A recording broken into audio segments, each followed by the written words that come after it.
ஒரு கோயில் இருக்கு. யார் போய் பார்த்தது இல்லை. இன்னொரு வாட்டி அந்த பக்கம் போனீங்கன்னா கட்டாயமாக கடவுள் மயானம் பாருங்க. ஏன்னா திருக்கடவுரை விட சிறப்பான கோயில் கடவுள் மயானம். அவ்வளோ அற்புதமான கோயில் அந்த கோயில். இந்த அகத்தியர் தேவார திரட்டு 25 பதிகம் பிடிச்சி கொடுத்தாரு அகத்தியர். அதில் 2 பதிகத்தை கடவுள் மயானத்தை கொடுத்துருப்பாரு.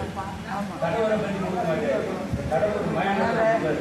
அகத்தியர் பிடிச்சி கொடுக்குறாரு 25 பதிகங்களை. நீங்கள் பாண்டிங்கன்னா இப்போ நம்ம மொத்தத்தையும் படிக்க முடியல. டெய்லி 25 பதிகத்தை படிச்சீங்கன்னா படிக்க திருமணி 3 தேவாரத்தை தாண்டின மாதிரி உங்களுக்கு அப்படின்னு சொல்லி அகத்தியர் வந்து கொடுத்து கொடுத்தாரா. அந்த குறிப்பிட்ட பேர் அகத்தியர் தேவாரத்தில் 25 பதிகங்கள். அதில் 2 பதிகள் வந்து கடவுள் மயானத்தை கற்று ஒரு சிறப்பு வாய்ந்த ஒரு தலம் அந்த கடவுள் மயானம். இந்த மார்க்கெட்டருடைய அப்பா அம்மா ஆயன் தாத்தா தாத்தாக்கு தாத்தா பாட்டன் கூட்டன் எல்லாரும் அந்த கோயிலில் பூஜை பண்ணுறாங்க. பரம்பரை குருக்கள் அவங்க அந்த கோயிலில். அப்போ இவங்களுடைய காலத்தில் இவங்களுக்கு குழந்தை இல்லை.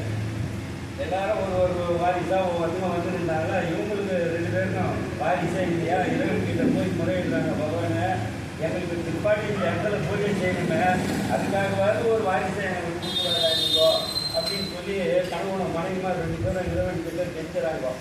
அப்போ ஒரு நாள் இறைவன் வந்து காட்சி கொடுக்குற கனவுல 2 பேருக்கும் காட்சி கொடுத்து அவருக்கு பேர் என்ன தெரியுமா, திருக்கடவுர் மயானத்தில் இருக்கிற இறைவனுக்கு என்ன பேர், பெரிய பெருமான்னு பேர். அதே மாதிரி பெரிய பெருமாள் ஒருத்தர் இருக்காது. பெருமாள் ஒருத்தர் அவர் என்ன சொல்லு ஸ்ரீரங்கத்தில். ஏன் அவருக்கு பெரிய பெருமாள் பேர் வந்து தெரியுமா, ராமர் வணங்கலை, அந்த பரம்பரையே வணங்கணும். ராமர் மட்டும் வணங்கலை, ராமர் பாதியிலே நீட்டிட்டே கொடுத்துட்டாரு. அந்த பரம்பரையே வணங்கின பூஜை பண்ண பெருமாள் அவருக்கு. அதனால அவருக்கு பேர் பெரிய பெருமாள் பேரு. இதை அருமையினாரு பழனி திருப்பூரில் சொல்லுவார். பெரிய பெருமான அரங்கன்னு சொல்லிட்டு அருமையினாரு பழனி திருப்பூரில் சொல்றாரு. அந்த மாதிரி கனவுல போய் இந்த பெரிய பெருமான் காட்சி கொடுக்குறேன். நான் உங்களுக்கு ஒரு அருளை கொடுக்குறேன், ஒரு சின்ன சாய்ஸ் மாதிரி கொடுக்குறேன். 100 வயது வாழக்கூடிய முட்டாளான ஒரு குழந்தைக்காரன், இல்லைன்னா குறைந்த ஆயுளோடு இருக்கின்ற அதிபுத்திசாலியான ஒரு குழந்தைக்காரன், அவங்களுக்கு என்ன வேணும்னு கேளுங்க அப்படின்னோடனே ஐயரு முடிக்கிறாரு. மேலே ஐயரு சுற்றி கேட்டாரு சிவபெருமானுக்கு. அந்த அம்மா அவர் மனைவி தட்டுன்னு சொன்னாங்க, எனக்கு வந்து அதிபுத்திசாலியான ஆயுள் குழந்தை எனக்கு போதும் அப்படின்னாங்க. அப்போனா உனக்கு ஒரு பையன் பிறப்பான், அற்புதமாக 16 வயசு வரைக்கும் வாழ்ந்துட்டு இறைவன்கிட்ட போயிடுவான் அப்படின்னு சொல்லி மாட்டிட்டாரு. மாட்டிட்டாரு. அப்புறம் ஒரு வருஷத்துக்குள்ள அந்த அம்மா தந்து விட்டாங்க. குழந்தை பிடிச்சி நல்லா குழந்தை வளர்ந்த உடனே அதுக்கு கல்வி வித்தைகள் எல்லா வேதங்களையும் சொல்லி கொடுத்தாங்க. சொல்லி கொடுத்து 12 வயசுல பெரிய விற்பனராக 7 வருஷம் வேலை பாடசாலையில் போய் படித்தாங்கன்னு வச்சுங்களா, உள்புற வாசம்னு படிப்பாங்க ஐயங்கெல்லாம். அந்த மாதிரி படிச்சுட்டு வரவங்களாம் கும்பாபிஷேகம் கொண்டு அனைத்து நிகழ்ச்சிகளையும் நடத்தக்கூடிய வல்லமை பெற்றவர்கள். அந்த மாதிரி ஒரு எல்லா வல்லமையும் பெற்றுட்டார். பெற்றவுடனே 12 வயசுலேயே பெற்றவுடனே அந்த அம்மா அப்போ சொல்கிறாங்க, அப்பா உங்களுக்கு இன்னும் 4 வருஷம் தான் ஆயிடுது, நீ உன்னால் முடிஞ்சா நீ போய் இறைவனை பிரார்த்தனை பண்ணி உன்னை காப்பாற்றிக்க போகிறா அப்படின்னு சொல்லி கூட்டத்தை அனுப்பிடுறாங்க. அவர் என்ன பண்ணுறாரு, 100 ரூபா ஒவ்வொரு கோயிலாக போய் அப்படியே ஒரு ரவுண்டு 4 வருஷம் சுற்றுறாரு. எல்லாம் தமிழ்நாடு ஃபுல்லாக சுற்றின்னு என்ன பண்ணுறாரு, கடைசியாக 16 வயசு நிரம்பும் போது திருக்கடையூருக்கு வரும்பொழுது அவருக்கு 16 வயசு முடிக்க உடனே இறைவன் வர அவர் கண்ணு தெரிஞ்சாரு. யமன் வர தெரிஞ்ச உடனே என்ன பண்றாரு, நேராக போய் அப்படியே அமிர்த கணேஸ்வரர் ஆதிகனம் படிக்கிறது.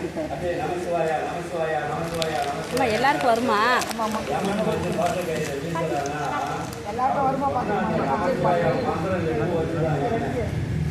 யார் வச்சுது நமசிவாயா மந்திரம் 8 வச்சுதான் யமனை.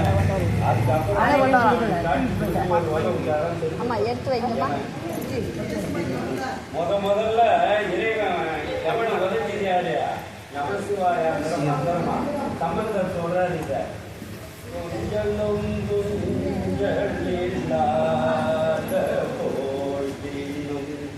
நெஞ்சை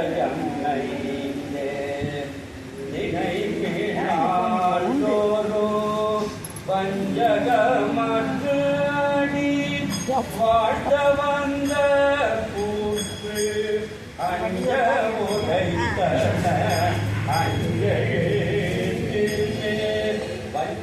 இல்லாத யமன் யமன் வந்து இவரை பிடிக்க வராதான். அப்போ அந்த யமனை யாருக்கு வந்துச்சுதான் அஞ்செழுத்து மந்திரம் நமஸ்கார மந்திரம் வச்சுதான்.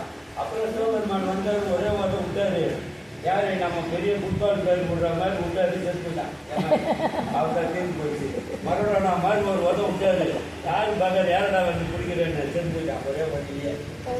அந்த மாதிரி நமஸ்கார ஓட்ட முத்தூரம் கோயிலமான சிவபெருமான் ஓட்ட செத்துட்டான். அவ்வளோதான்.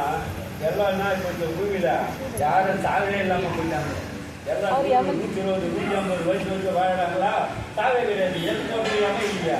பூமி மாதா தாங்க முடியலையா? அப்புறம் சிவபெருமான் கிட்ட கதறாங்க, ஐயா இந்த மாதிரி பண்ணி என்னால் பாரதியே தாங்க முடியாது, அதுக்கு பண்ணி வைக்கிறோம், நீ ஏதாவது பண்ணி அவனுக்கு கொஞ்சம் அருளை கொடு, அவனுக்கு உயிரை கொடு அப்படின்னு சொல்லி கெஞ்சனம். அதுக்கப்புறம் பூமி மாதா கெஞ்சதுனால எவனுக்கு உயிரை கொடுக்குறாரா சிவபெருமான். அட்ட விரட்ட ஸ்தலங்கள்ல ஒரு விரட்ட ஸ்தலங்கள் யாரு யமனை வனம் பண்ண ஸ்தலம் அது.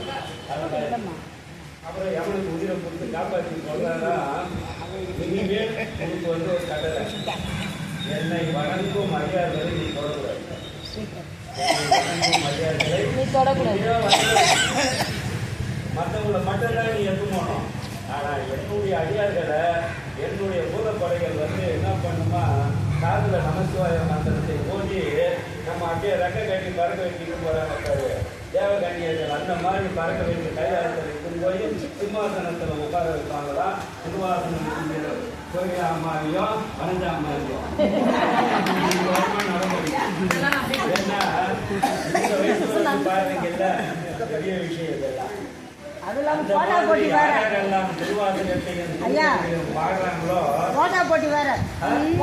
வேற